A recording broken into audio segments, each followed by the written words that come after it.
Iya, shalom. Suami, istri yang diberkati Tuhan, kita berjumpa kembali pada pertemuan yang ke-8 dari belajar dari kesalahan melalui melakukan honeymoon yang kedua sesuai dengan firman Tuhan. Ya, kesempatan ini kita belajar bahwa ada banyak orang kurang memahami betapa pentingnya melakukan honeymoon itu. Bahkan dikatakan jika Tuhan memberi keturunan dengan cepat, maka perhatian kemudian tercurah untuk anak-anak mereka dan bukan kepada kemesraan dengan pasangan. Dengan honeymoon kita sanggup untuk membangun kemesraan kembali, dan itu merupakan kunci daya tahan dalam sebuah pernikahan yang bersifat jangka panjang. Dan begitu Tuhan percayakan anak atau keturunan ilahi, wow, memang itu suatu berkat yang luar biasa, saudara.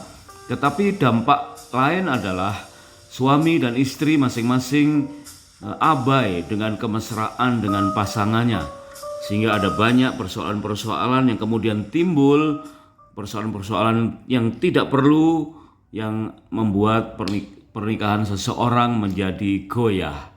Dan begitu ada persoalan, terutama ini yang sudah dikarunia anak pasti sudah tahu nih ya.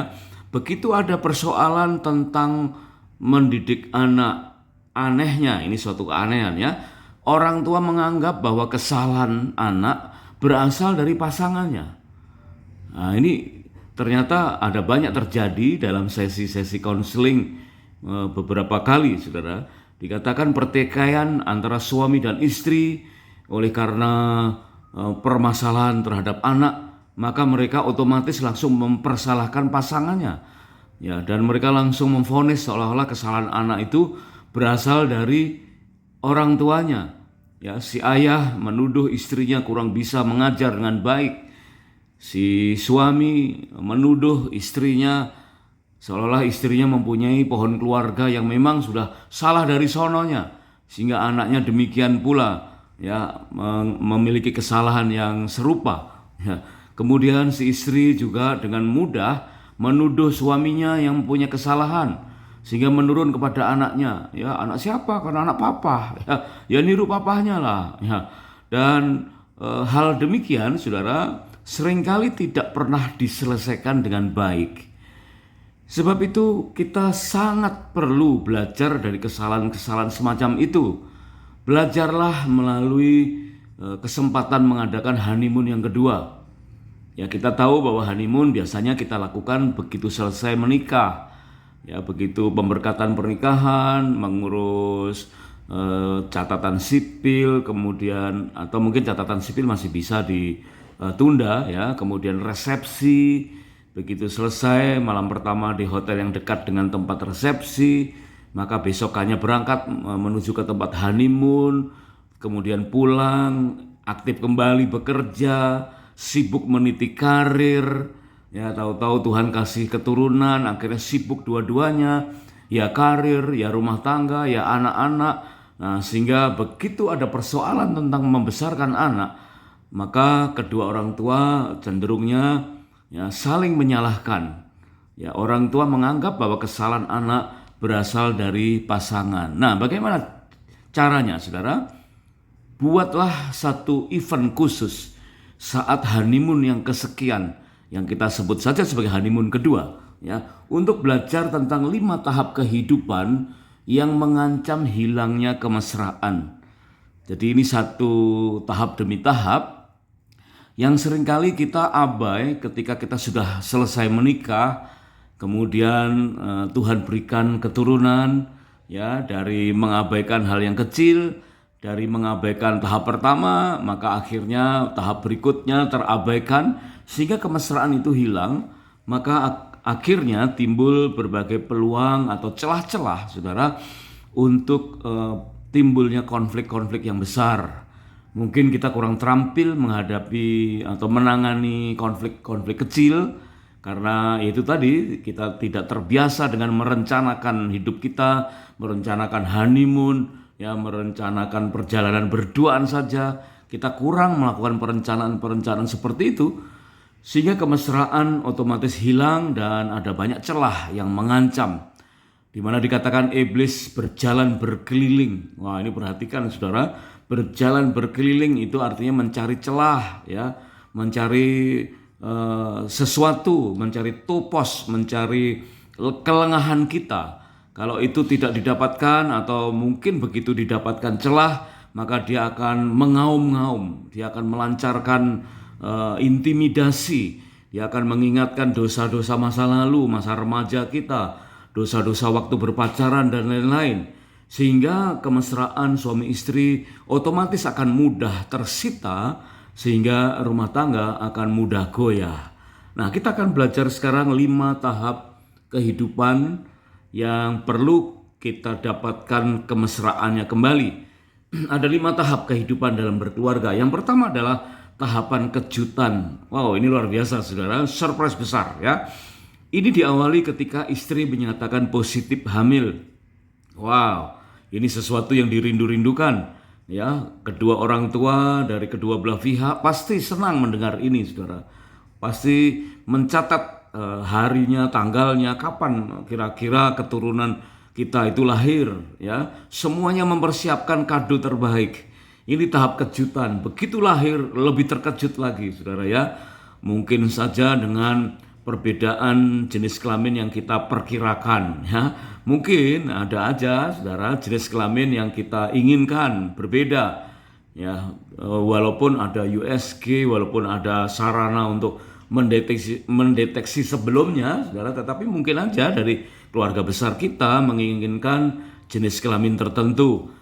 Ya, umumnya anak pertama sih pengennya laki-laki gitu ya. Tapi juga siapa tahu Tuhan izinkan anak pertama kita adalah perempuan. Kemudian kita terkejut dengan respon dari orang-orang lain, orang-orang keluarga besar di sekitar kita. Belum lagi terkejut dengan adanya wajah atau fisik dari anak yang baru lahir. Ya, mungkin matanya niru papahnya. Ya, hidungnya niru mamahnya.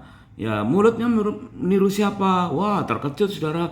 Ternyata bibirnya tipis, ya, meniru omanya. Wah, terkejut omanya. Wah, berarti nanti banyak ngomong sama seperti kayak omanya. Ya, ada banyak faktor-faktor yang membuat suami istri ini saling terkejut dan beradaptasi dengan susah payah sehingga mengabaikan kemesraan. Perhatikan ini saudara. Dengan lahirnya anak itu artinya lahirlah berkat Tuhan yang luar biasa. Tapi jangan sampai menghilangkan saudara hak, kewajiban dan berkat yang lain. Yaitu apa? Kemesraan suami istri. Seringkali begitu lahir anak, waduh saudara, istri ya, istri mulai belajar sebagai ibu baru. Suami mulai belajar sebagai ayah baru. Faktor kejutan-kejutan mulai muncul dan ya bisa saja menghilangkan kemesraan di antara pasangan. Dapatkan kembali ya. Dapatkan kembali.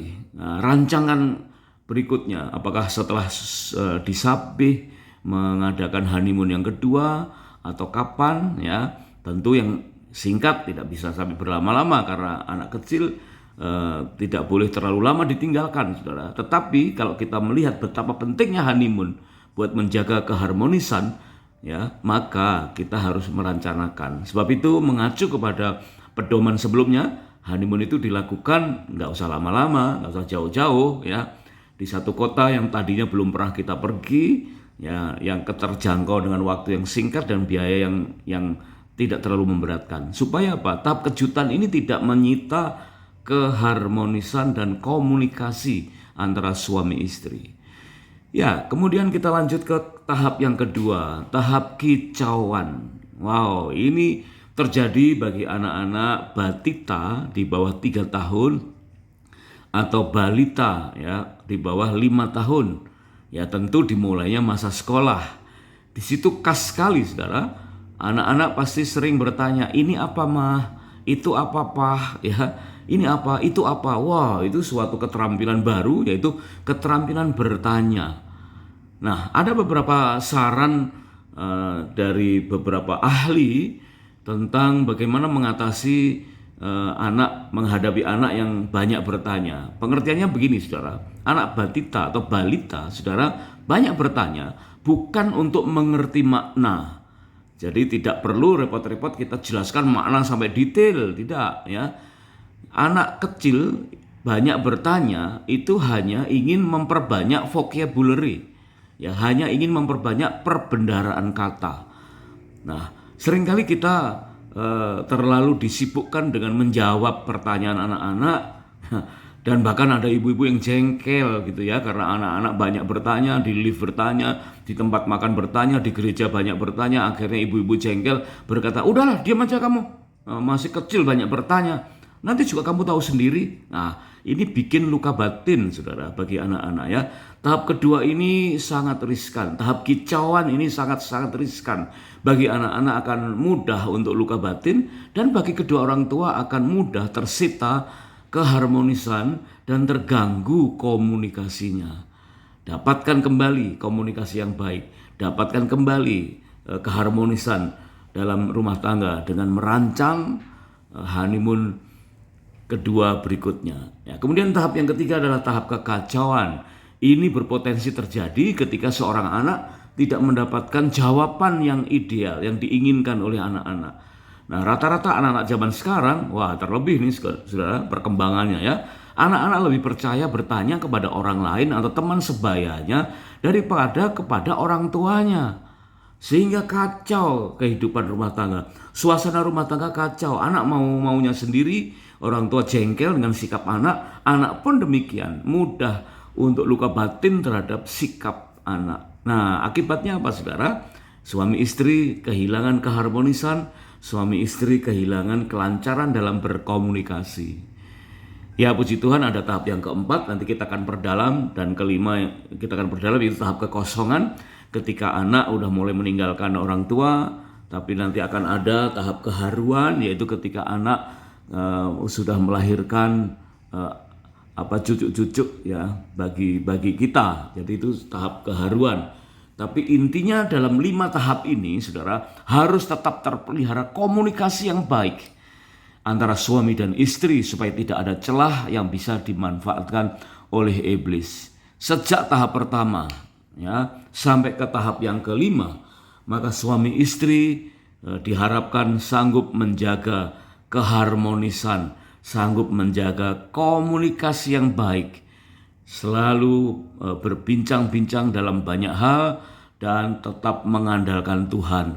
Dalam setiap rencana, taruh rancangan kita ke hadapan Tuhan.